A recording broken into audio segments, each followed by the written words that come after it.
My name's Boyd Wallis. I work for the Cairngorms National Park Authority. My role is Head of Land Management and Conservation.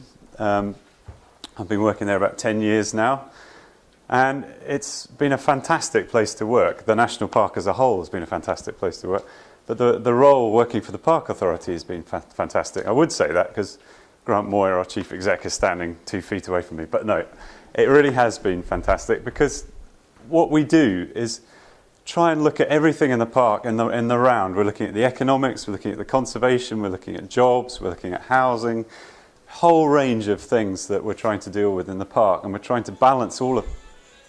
Who was that? Who was that? Right, mobile's off, because it's very distracting. So we're balancing a whole range of interests in the National Park, and of course the National Park is one of the, I would say, one of the most fantastic places in Europe for people to come and visit and see, and for people to live. We've got 17,000 people living in the National Park, so we've got a whole massive population of people who are trying to live in amongst some of the most heavily designated land in the country. 50% of the park area is designated because of its conservation value and its landscape value. So it's a really, really important place, and it's a very difficult balance to manage all of those interests within such an important area.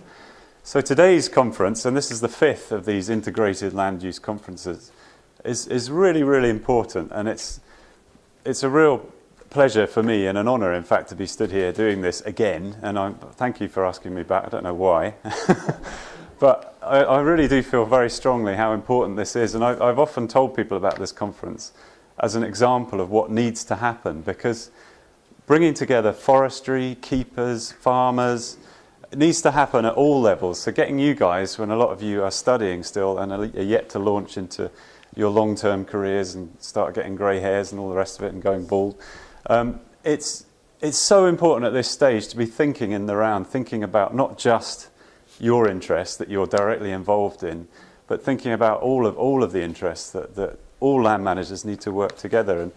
And part of my role as head of land management and the team of people that work with me in the park is all about trying to help keepers and foresters and stalkers and farmers to work together. And we've got over 100 different landowners in the national park. So even within the land ownership, a lot of the landowners have very different objectives for what they want to do with their land. And some, like Jamie, where is he, who you'll hear from later on, have a whole massive range of objectives for their land, because that's one of the only ways that they can make ends meet, by having, you know, the diverse range of land uses on their properties.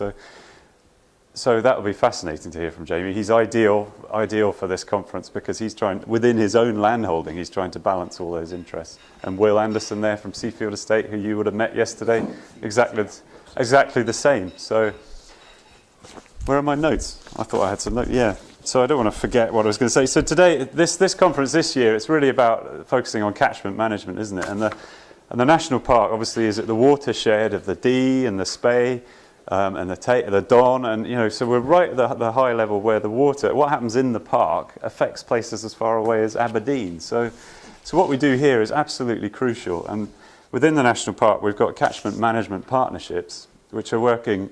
The key word is the partnership, which is bringing together all the agencies, landowners, fishery boards, all together to look at the whole catchment process. And that's, again, really, really important, and something that, you know, you've all been exploring already. So I don't want to talk too long. I wanted to make sure we have time for everyone else. So I'm gonna finish up in a moment. But just to say, we've got a whole fantastic range of speakers today, which I think will build on that theme. I can't wait to hear what's happening with the beavers. Where's Martin? Hi, Martin. And I don't know whether you're going to be allowed to say very much about it, but we'll see. We'll see. And from SEPA as well. So I'm going to get down. But you're probably wondering why I've got this up here. I was at a conference a few days ago about forestry in Edinburgh, which was all really trying to see how on earth woodland expansion is a huge aim within the Scottish Government and within the National Park as well. We're looking to try and expand the woodland by 5,000 hectares in the next 5 years. And where does it go? It's always a huge dilemma, because, you know, people have other land use interests, obviously, like like moorland management and farming. And so that conference was about how on earth do we try and get more woodland expanded. And this phrase came up, and it's apparently an African proverb. But if you want to go fast, go alone. Let's hope this works. But if you want to go far, go together. And I think just have that in the back of your minds, because I think that is a really good way of thinking ahead. And so just I won't try and explain it. You can think yourselves, because I think it's a really good saying that. So without further ado, I'm going to hand over to Grant Moore, who is the Chief Executive of the Park Authority. It has been 3 years, and I don't want to steal any of his thunder, so I'll hand over to you, Grant, if that's all right. Thank you very much.